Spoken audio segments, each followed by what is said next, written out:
Se discute tanto la política sin este tipo de precisión que siempre es saludable escuchar a quienes nos la acercan. Nadine Argañarás es doctor y magíster en Economía del Instituto Argentino de Análisis Fiscal.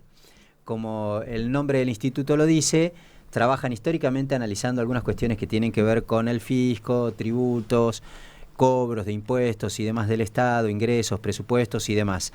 Nadine, buen día. Albino Aguirre es mi nombre, con Luciana Lanzi te saludamos por FM Cielo. ¿Qué tal? Buen día, ¿cómo están? Un gusto, Gracias por atendernos, Nadine. un gusto. ¿Hicieron alguna evaluación ustedes acerca del impacto en términos de la recaudación que resigna el Estado con el anuncio de retenciones cero? Sí, hicimos un análisis en función de lo que se considera que hay de stock de soja y de maíz no vendido, que es a lo que apunta el gobierno, ¿no es cierto?, con esta medida de eliminar hasta el 31 de octubre las retenciones. Obviamente el gobierno lo que espera es una fuerte liquidación de esos stocks. Entonces, esos stocks, según nuestros cálculos, tienen un valor hoy de 8.600 millones de dólares aproximadamente, y el gobierno puso un límite de 7.000 millones, por lo menos hasta ahora definió eso. Entonces, hicimos distintos escenarios de combinaciones de liquidación de stock de maíz y de soja, respetando ese límite del gobierno, y llegamos a la conclusión que el costo o la resignación de ingresos que tendría por esta medida del Estado potencialmente sería de entre 1.500 y 1.600 millones de dólares, ¿sí? O Eso sea, en para que términos se de entienda, producto. digamos, para reforzar el Sí, concepto, el Estado deja de recaudar en materia de impuestos, en este caso en concepto de retenciones, entre 1.400 y mil y seiscientos mil millones de seiscientos dólares. millones de dólares, suponiendo, ¿no es cierto?, que se haga esa liquidación equivalente a 7.000 millones que el gobierno ha puesto como límite. Uh-huh. Lo importante a tener en cuenta, pensando en el impacto fiscal de este año 2025, es que de ese costo, un 60% nosotros consideramos que de alguna manera va a impactar en el 2025 y el otro 40% restante en los primeros meses del 26. O sea, concretamente, unos 1.000 millones de dólares podría ser la resignación de acá a fin de año y unos 600 millones de dólares en los primeros meses del 2026. ¿Eso por qué, Nadim? Ese tiene ese impacto así secuencial. Porque para eso es clave qué tenía previsto el gobierno en su flujo de ingresos de liquidación de exportaciones de acá a fin de año. Entonces, ese sería lo que al gobierno le va a impactar en sus cuentas, porque si tenía previsto recaudar 100 y ahora deja de recaudar 100, bueno, ese es el impacto, ¿no es cierto? No tenía previsto una liquidación de 7.000 millones de dólares según nuestro análisis, sino una liquidación menor. Por ende, eh, le impactaría este año en sus cuentas, tendría que ver cómo financia eso por 1.000 millones de dólares. Y el resto sería los primeros meses del 2026. Obviamente, si esa liquidación existe, esa resignación de ingresos va a estar. Entonces, cuando uno relativiza esos 1.000 millones de dólares de este año, bueno, son más o menos equivalentes a la mitad del superávit fiscal con el que el gobierno espera cerrar este año. Uh-huh. Acá la clave es, bueno, cómo se O van a sea, financiar esos 1.000 millones de dólares. sigue, sigue con superávit fiscal, pero se reduce a la mitad. Claro, bueno, hay que ver, eso sería en el caso, ¿no es cierto?, que el gobierno resigne ingresos.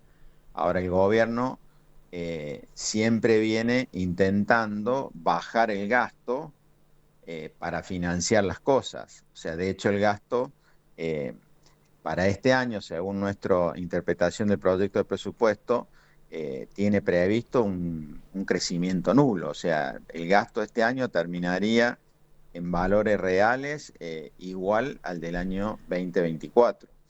Entonces, O sea, ahí tenés el digamos, hay que recorte de ver, la inflación directamente porque ni siquiera está incorporado. claro, claro.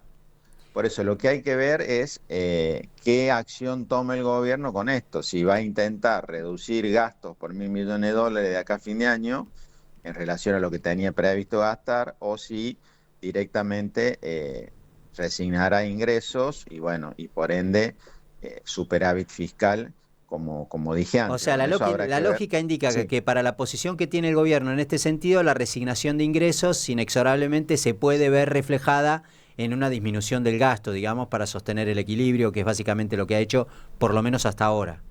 exacto, así es. O sea, de hecho, bueno, hay que ver también cuál termina siendo la meta de superávit primario, que se llama, que es la diferencia entre ingresos y gastos.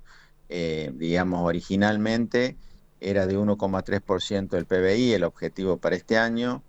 Después, con el acuerdo con el fondo, el gobierno dijo lo voy a llevar a 1,6, o sea, más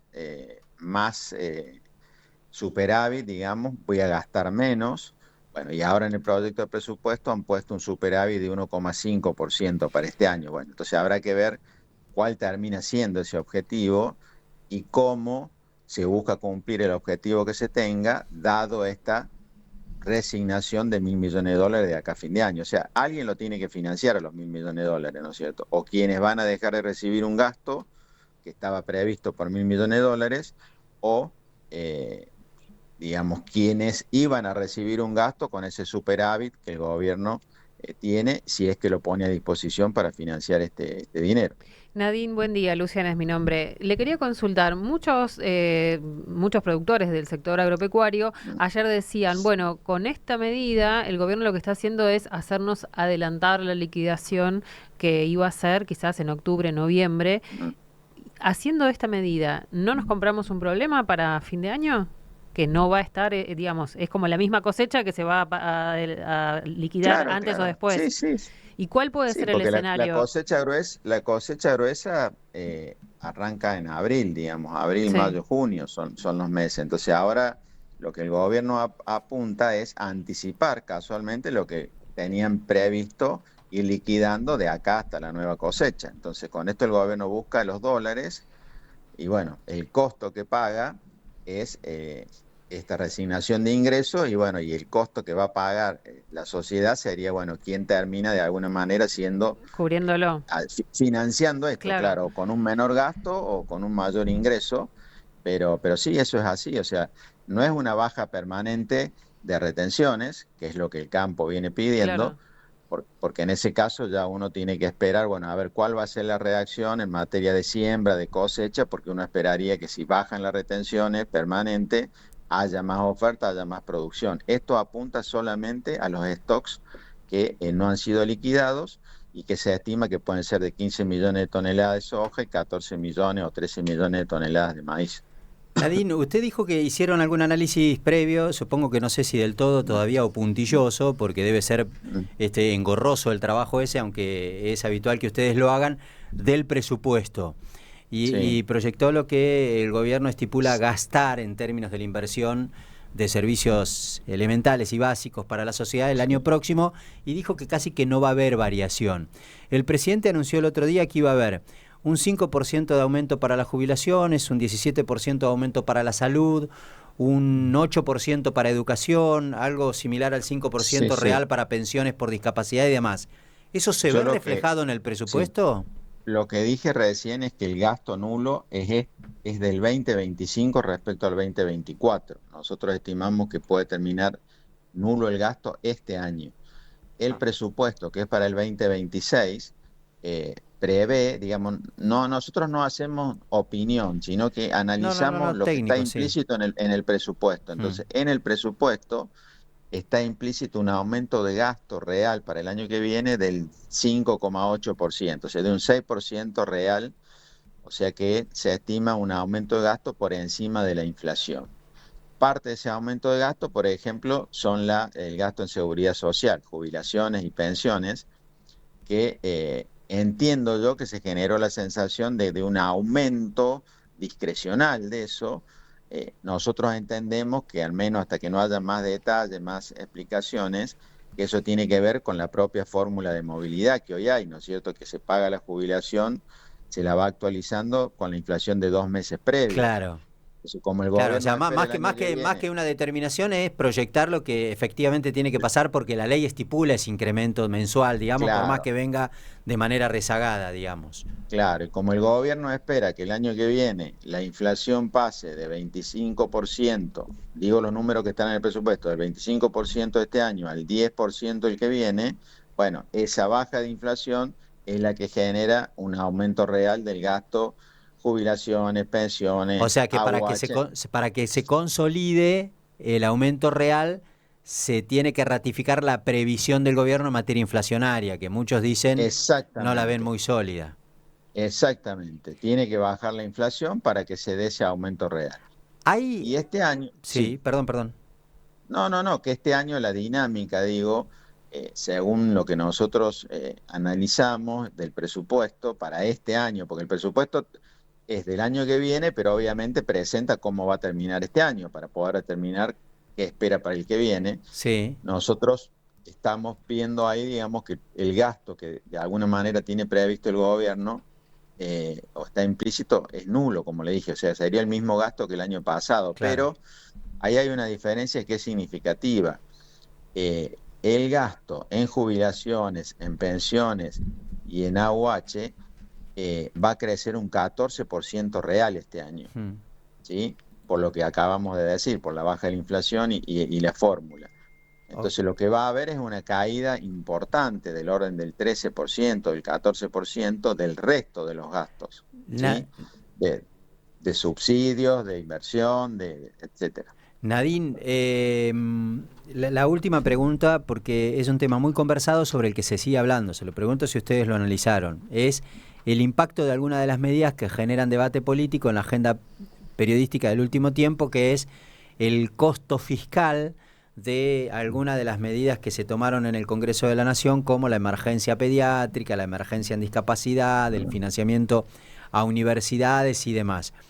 Digo muy conversado porque una cosa es lo que determinó en su momento en términos del costo la Oficina de Estadísticas del Congreso, otra cosa Mm. muy distinta es lo que dicen los funcionarios nacionales. ¿Ustedes hicieron más o menos un cálculo estimativo de eso? Sí, nosotros tomamos con mucha seriedad lo que hace la Oficina de Presupuesto del Congreso, que por ejemplo en el caso de universidades creo que estableció un costo fiscal anual de 0,25, en el caso del Garraham creo que es 0,05% del PBI.